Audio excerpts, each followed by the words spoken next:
Dear Sugar is supported by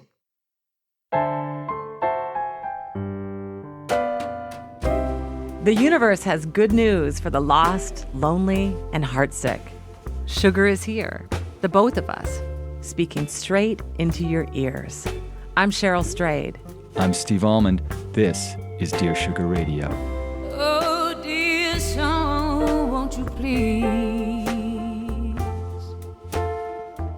share some bittersweet days with me? I check my mailbox every day. Oh, and the sugar you send my way.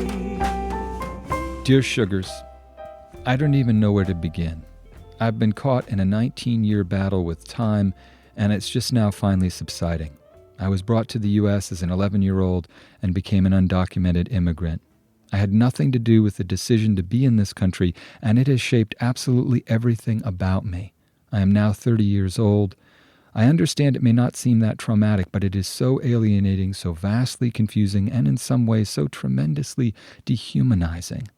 Despite having a good support group, I don't have anyone who truly understands my nature or my experience. My relationships with men have failed, due in great part, I believe, to my circumstances and my fear of being labeled a green card hunter. My career has been halted by my lack of documentation, and my character has been affected by searching for opportunities and being denied because of my legal status. I have constant inner conflict regarding my roots and how Americanized I've become. I've been uprooted, but I legally belong nowhere. So much is stolen when one grows up as an undocumented immigrant, not just time and opportunity, but self-worth and a sense of tribe. I'm in a no man's land. Americans won't accept me, nor do my birth country's citizens identify with me. Neither of you have ever been undocumented immigrants, but I wonder, would you have advice for a soon-to-be legal immigrant at 30 years old, wanting to start a career and real life? I feel like up to now I've been living on pause, although perhaps what I've been lacking is courage. I'm so confused as to how to gain back all the years lost. What say you, sugars? With love, lost in time. Part of the reason that I was really fascinated by this letter, Cheryl, is it's absolutely true. I am pretty much the opposite of, no, I guess a Mayflower person would be the opposite of an undocumented immigrant. But, my family came to the States, a century and a half ago or a century ago. But I did have the extreme and kind of beautiful and unsettling experience of living in El Paso, Texas, right on the border with Mexico. When I first graduated from college, I grew up in a suburb, went to a nice college, and then I landed in El Paso, and I lived in this neighborhood called Sunset Heights. And Sunset Heights actually was definitely kind of dumpy when I lived there, but it used to be where the aristocracy in America lived, and they would actually look down from this top of this hill down across the Rio Grande, and they could see Pancho Villa's army fighting with the Federalists. Mm-hmm. I mean, it was kind of this old staid neighborhood. But interestingly, I lived on the 4th floor and was overlooking the Rio Grande. And what I could see every morning from my porch was the young women mostly being carried across the Rio Grande, which was basically this septic, flow of water that ran between these two concrete embankments. And there would be these day maids coming from Juarez, Mexico, to work for the day in El Paso. They would pay the mulas, the guys who carried them across this usually waist-deep toxic water. They would be on these guys' shoulders, and they would be carried across onto the American side of the embankment. They had their clothes in a little plastic sack, and then they would sort of scramble up the embankment, and there was a little hole in what they call the tortilla curtain, which was this big chain-link fence that separates the two countries. And then on the other side, they would stand there and they would change out of the clothes that got dirty and wet coming across the river, and they would change into the clothes that they wore as a day maid. Now, if they were lucky, nobody from the INS would show up, and they would just be able to change and sort of dash through this low scrub desert to South El Paso and try to integrate as quickly as they could into the life of South El Paso, and then find their way to whatever bus was going to take them to the home where they were going to clean house or do whatever manual, very low-paying job they did as undocumented immigrants in America. So much of our own economy as a nation is dependent on those undocumented workers. When I lived in New York City, I was a waitress.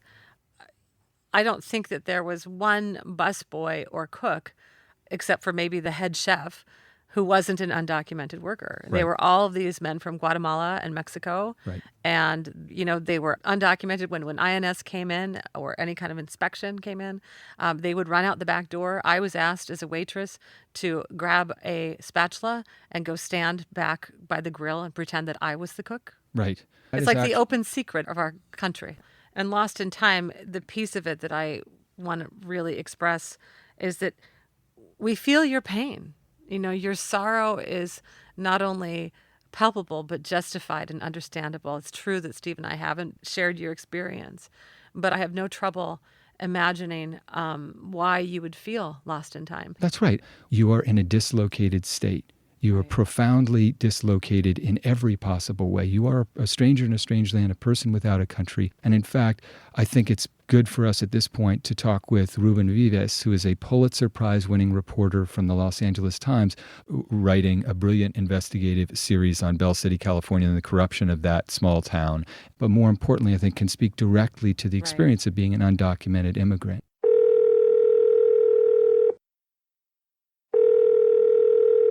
Hi, Ruben. This is Cheryl Strayed. It's so nice to talk to you. Thank you for being on. Thank you for having me. It's a pleasure. We wanted to talk with you a little bit about your own story. I hope you'll tell us your own story, because I think you've read this letter from Lost in Time, who's really struggling with this profound sense of dislocation and the sense that people around her, she doesn't have a tribe who understand how psychically and emotionally dislocating it is to be an undocumented immigrant in this country. So I was hoping you could tell us your story just to make her feel less alone, and so we know where you're coming from. Well, when I was a year old, my parents decided to leave me behind in Guatemala. I grew up in a small town called Mazatenango, and my parents came out here to the U.S. For a better life. And for about 4 years, my grandmother sort of essentially kind of watched over me, and somehow I developed this view that she was my mother. Yeah. And then at 5 years old, my grandmother says, look, we're going to go on this road trip. So we made a bunch of food, stuffed it in a van along with, my cousins and my aunts, and we all got in this black van and drove north. And to me, I was a child, so I just figured this is a trip. And it wasn't until I arrived in the U.S. here in California, in Los Angeles, that I was actually going to meet my parents for the first time. Wow. And so that experience alone was the first sort of impact. Because one, I realized this lady who had been taking care of me is not my mother. She's my grandmother. Wow. And now I'm coming to try to understand these two strangers who are standing before me are my parents. And, I'm just a little confused. And what I recall from that moment was my grandmother, sort of whom I saw as my mother, walking away, sort of kind of abandoning me with these strangers. That's how I viewed it. Of course, through the adult eyes, it's like this child's finally being reunited with his parents. But that's not how I viewed it. And that had an impact on me in terms of developing trust and bonding with my parents, because it took a very long time, many years, for me to bond with them. Because your grandmother went back to Guatemala, is that right? Yeah, she went back, and I stayed behind with my mom and my dad, and eventually they separated, so I had to go through that process. And I was raised by my mother mostly, so you're the sort of the man of the house, and so you have to kind of grow up a bit. Culturally, I didn't feel so at loss, because in LA, it's such a very diverse city.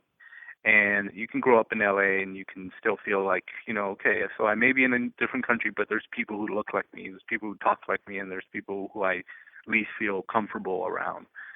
Up until middle school, that changed. We had the big earthquake here, and it sent my mother and I heading east, and we moved into Whittier, which was a very, it had a predominantly Latino area, but where we moved, it was mostly white neighborhood, and I started attending a high school that was, where most of the students were coming from, upper middle class families, and everyone there was white. And, here's this dark-skinned kid with a wide nose coming in, and you definitely start to feel like this sense of, oh, I'm not like everybody else here. I'm Yeah. different. And I think it was around that time when I started realizing I am standing between two worlds. One is this American country that I've kind of been growing up in, and now there's this other side, which is my cultural side, my roots, my Latino side. So I always had a hard time juggling those sides. I knew I was different, and when I tried to hang out with the other Latino kids who were, that were immigrants, they sort of saw me as an outsider because they saw me, oh, you're hanging out with that crowd. And so I never really could adjust to either side. Like, well, who am I supposed to be? That question is kind of there, and you don't even realize that that's going to be your life, that sense of middle road and never really on each side. Mm-hmm. So growing up as an immigrant, I think this is something that everyone kind of can relate to. You're just sort of kind of wandering down this road on your own, and all you're hoping for is that you'll meet other people who can relate to that. And, at the time I didn't come across that many people. So that had a tremendous impact on me in terms of trying to determine what my value as a person was. You're almost undermining yourself in the sense of like, well, what's my self-worth here? Ruben, if you can you talk a little bit about what your legal status was? Because in addition to feeling psychologically, emotionally, socially dislocated, which is exactly in line with Lost in Time and what she's writing about, there's also this additional psychic concern of your legal status. You were an undocumented immigrant, right? How did that play out? Yeah, that's something that I have a difficult time with trying to address with other folks who are undocumented. My situation was a little different. I didn't know I was undocumented. My mother never really told me that my documentation had expired. My situation was more, I had come into this country legally, I had a tourist visa, a passport, and then all of that eventually expired at some point. And it wasn't until I was 17 years old that my mother finally decided to tell me, because I was about to turn 18, and this was around the time when Prop 187 was floating in the air, and so there was a lot of animosity towards illegal immigrants. And what is Prop 187? Prop 187 was basically, it would prevent undocumented immigrants from receiving any kind of special government services. It would prevent me from going to universities and trying to get a scholarship, and so it would have affected me dramatically. And so my mother, and you could also get deported, and she was afraid that might happen. And so she finally told me, look, you're not in this country legally. You're undocumented, and we've been trying to get your paperwork through the immigration system, but we haven't resolved it. And eventually what I found out, that my mom was paying this attorney, and he was just basically citing bureaucracy, like, oh, this takes time, Right. And basically he's just collecting money, not really doing the work. And at the time when I was, 17 years old, my mother had been working for a reporter here at the LA Times. She was a columnist, actually. Her name was Sean Hubler, and she had done some stories involving an immigration lawyer, and they had befriended each other, and so she reached out to him to help my situation. And I don't know what that man did, but he pushed it through within months. I had a green card. So my situation is different from like Lost in Time. Her situation's been, she's finally now getting over that hurdle. So I never got to experience what it's like not being able to work, not being able to do certain things because, there's documentation that's needed. And if you don't have that, you can't progress. And that's why it's very difficult for me, and it's almost in a sense embarrassing, because I feel like some people look up to me that, oh, you were undocumented, now look at you, you're great. How can I do that? What can I do? And I feel like, well, my situation was a little different, and everybody's situation is different. And we have a former Washington Post reporter, Jose Antonio Vargas. He's still undocumented, and he's now an immigration advocate, and he's come out and explained his story. And I guess that's something that Lost in Time should think of, that she's not alone. There's other people like her. There's me, there's Jose Antonio Vargas. There's Sergio Garcia, the attorney who recently fought just to practice law here in California, and he's undocumented, and there's people who are pushing to move forward despite the hurdles that are in front of them. And, and from my own personal experience, I spent practically my 20s wandering around and trying to figure out, what am I going to do in life?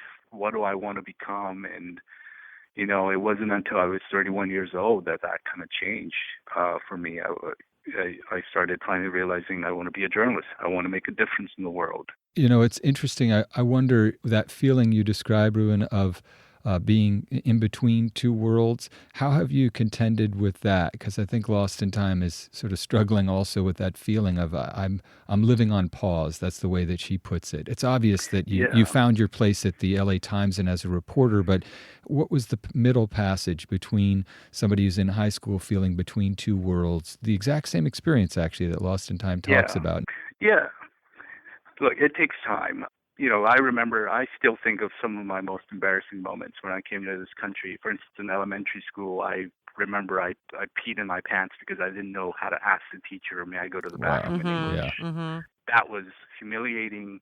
I remember vividly the students laughing at me and I'm crying. It was embarrassing not being able to read English books, not being able to do well in math because I didn't understand what the teachers were saying. Yeah. That's what I mean by you start to undermine your self-worth. You start to think you're stupid and everybody else is smart. Mm-hmm. With all that said, there comes a moment where you sort of accept that, coming to this country is a traumatizing thing. It does have an effect on you. You have to accept, for better or worse, that, this is your journey. This is part of your autobiography, so to say. You got to use your experience in your life not as something that you should be embarrassed about. You should be proud. Like, this is who I am. This is what my life has been, my journey.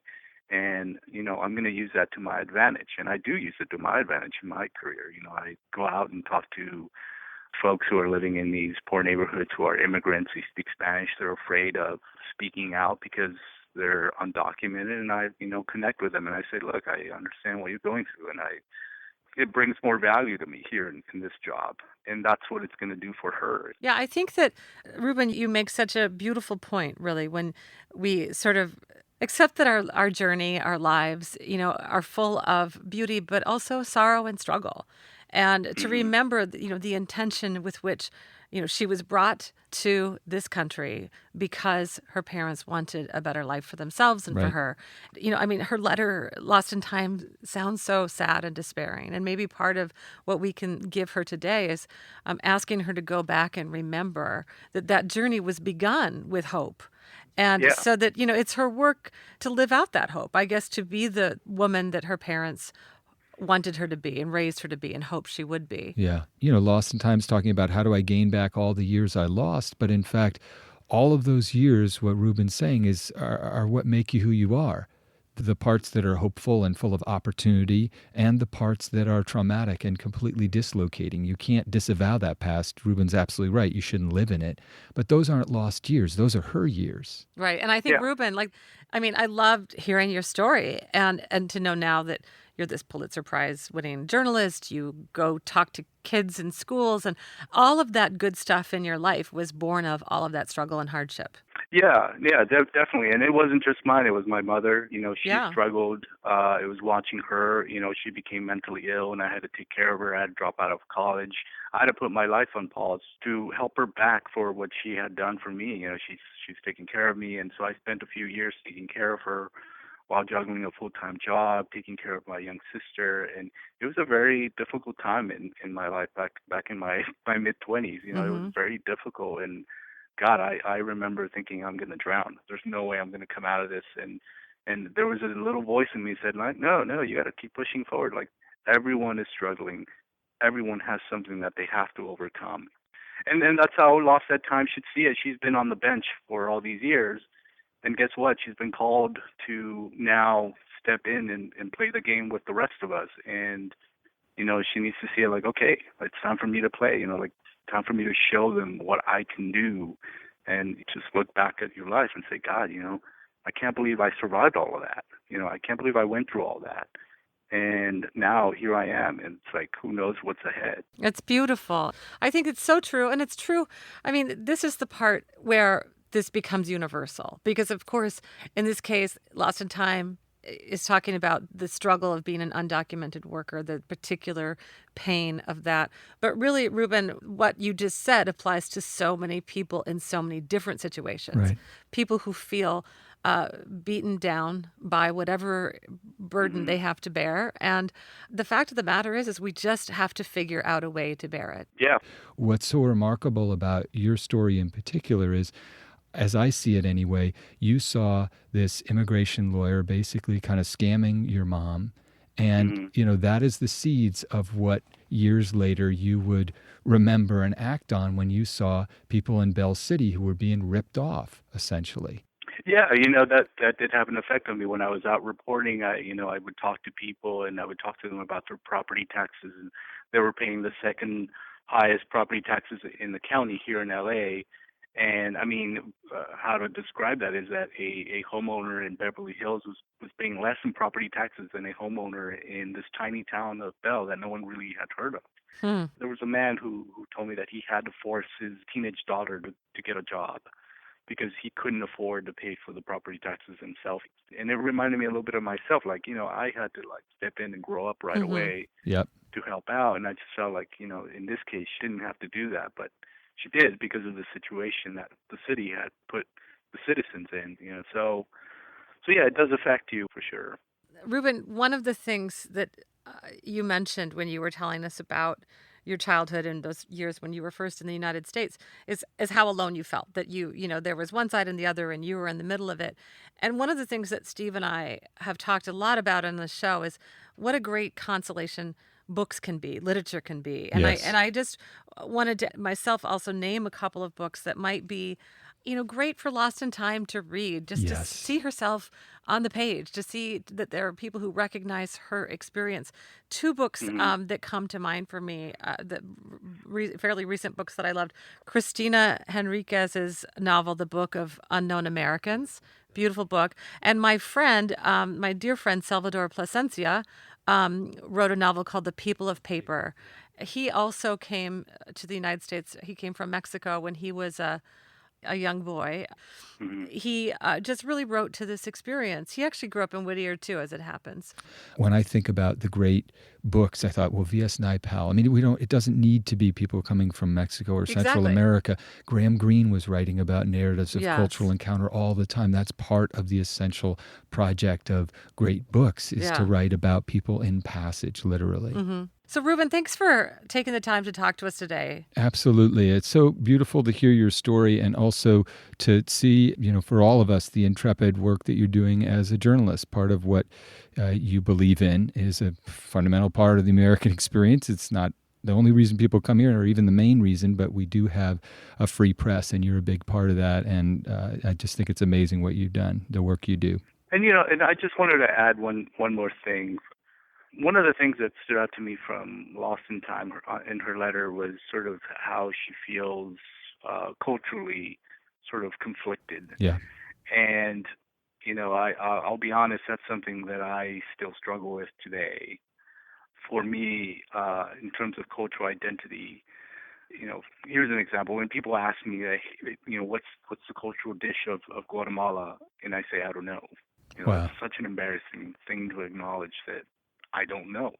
There's times where I have to read about my country's history, about the culture, and then I have this craving to travel back to Guatemala and, get to know every inch of that country so I can, share my culture with people. But I don't have that because, I came here when I was 5 and all I know is, American pop culture. And Right. So I still struggle with that today. Every now and then, people will ask me about Guatemala, and I can only give limited answers, and so I kind of understand what she's going through with that. But it's just part of who you are, and you just kind of gradually have to accept it and just say, okay, well, Right. little by little, I'll start, getting my roots back on that side.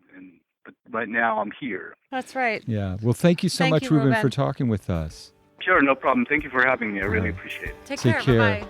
All right, take care.